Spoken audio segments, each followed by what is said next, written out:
रायबरेली से सामने आया एक वीडियो इन दिनों तेजी से चर्चा में है। इस वीडियो में लोकसभा में विपक्ष के नेता राहुल गांधी और उत्तर प्रदेश के मंत्री दिनेश प्रताप सिंह एक दूसरे से तीखी बहस करते दिखाई देते हैं। यह पूरा वाकया 11 सितंबर को रायबरेली में हुई दिशा की बैठक के दौरान का है, जिसमें स्थानीय सांसद होने के नाते राहुल गांधी बैठक की अध्यक्षता कर रहे थे। बैठक के दौरान राहुल गांधी ने सभी प्रतिभागियों से कहा कि अगर किसी को कुछ बोलना है तो पहले उनसे अनुमति लेनी होगी। उनका साफ कहना था कि बैठक में सभी चर्चा उनकी स्वीकृति से ही होनी चाहिए।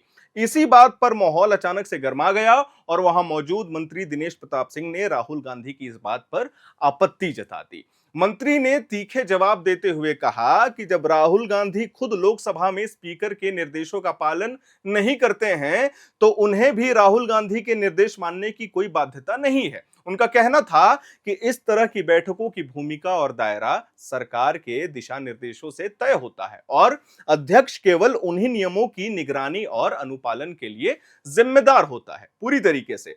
दिनेश प्रताप सिंह ने आगे कहा कि ग्रामीण विकास मंत्रालय ने दिशा बैठक के लिए स्पष्ट गाइडलाइंस जारी किए हैं। इन गाइडलाइंस के मुताबिक अध्यक्ष यानी कि स्थानीय सांसद का दायित्व सिर्फ यह देखने तक सीमित है कि केंद्र और राज्य की योजनाओं के लिए जो फंड जारी हुआ है उसका उपयोग सही तरीके से हो रहा है या नहीं हो रहा है। उन्होंने यह भी स्पष्ट किया कि इस बैठक में करीब 43 योजनाओं की समीक्षा होती है और चर्चा का दायरा केवल इन्हीं योजनाओं तक होना चाहिए। अगर बैठक का एजेंडा उस दायरे से बाहर जाएगा तो वे उसका कड़ा विरोध करेंगे। यह बैठक रायबरेली कलेक्ट्रेट के बचत भवन सगाभार में आयोजित हुई थी।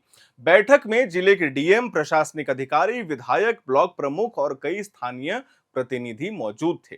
अमेठी के सांसद और दिशा के सह अध्यक्ष किशोरी लाल शर्मा भी बैठक में शामिल थे। यानी कि यह एक औपचारिक जिला स्तरीय समीक्षा बैठक थी जहां पे योजनाओं के क्रियावचन के लिए चर्चा होनी थी और चर्चा हो भी रही थी। लेकिन जैसे ही वीडियो वायरल हुआ, मामला राजनीतिक रंग लेता चला गया। बहस को लेकर के सोशल मीडिया पर अलग अलग राय देखने को मिल रही हैं।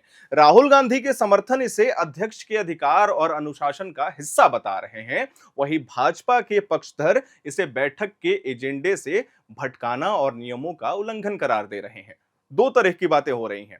यह भी गौर करने वाली बात है कि दिनेश प्रताप सिंह कभी कांग्रेस पार्टी का हिस्सा रह चुके हैं और बाद में भाजपा में शामिल हुए। 2024 के लोकसभा चुनाव में उन्होंने राहुल गांधी के खिलाफ सीधी टक्कर भी ली थी। ऐसे में यह टकराव महज बैठक के नियमों तक सीमित नहीं दिखता है, बल्कि इसके पीछे पुराना राजनीतिक इतिहास भी झलकता है। मीडिया रिपोर्ट्स के अनुसार अगर हम बात करें तो बैठक के दौरान चाय पानी के समय माहौल कुछ हल्का भी हुआ, लेकिन जो वीडियो सामने आया है उससे बहस को अलग ही दिशा दे दी है। इससे राजनीतिक आरोप प्रत्यारोप को और भी तेजी मिल गई है। अब विपक्ष इसे राहुल गांधी की नेतृत्व क्षमता का हिस्सा बताकर बचाव कर रहा है, जबकि भाजपा इसे नियमों के उल्लंघन का मामला बताकर राहुल गांधी पर आरोप और सवाल उठा रही है। असल में दिशा जैसी बैठकों का मकसद होता है कि योजनाओं की निगरानी हो, फंड का सही इस्तेमाल हो और यदि किसी तरह की समस्या हो तो उसका समाधान भी ठीक समय पर निकाला जा सके। लेकिन जब इस तरह के मंचों पर राजनीतिक टकरार हावी हो जाए तो विकास और स्थानीय मुद्दे पीछे छूट जाते हैं। अधिकारी और प्रतिनिधि चाहते हैं कि इन बैठकों में ठोस समाधान निकले, न कि राजनीतिक बहस छिड़े। अब सवाल यह है कि इस टकराव का राजनीतिक असर कितना गहरा होगा। स्थानीय राजनीति में जरूर यह चर्चा का बड़ा मुद्दा बन चुका है। राहुल गांधी के विरोधी इसे उनके रवैये का उदाहरण बता रहे हैं, जबकि उनके समर्थक कह रहे हैं कि अध्यक्ष होने के नाते उन्होंने सिर्फ बैठक को एक स्थायी रखने की कोशिश की थी। कुल मिलाकर के रायबरेली की इस घटना ने दिखा दिया है कि विकास की मीटिंग भी जब दो बड़े नेताओं की राजनीति का मंच बन जाती है तो मुद्दा केवल योजनाओं और फंड तक सीमित नहीं रहता है, बल्कि सीधे सीधे राजनीति के केंद्र में पहुंच जाता है। यही वजह है कि इस वीडियो ने पूरे मामले को राष्ट्रीय स्तर पर चर्चा का विषय बना दिया है। मैं उम्मीद करता हूं कि आपको यह जानकारी पसंद आई होगी। अगर आपको हमारा वीडियो पसंद आया हो तो इसे लाइक करिएगा, शेयर करिएगा, हमारे चैनल को सब्सक्राइब करिएगा। मेरा नाम है हर्षित और आप देख रहे हैं एयर नाउ।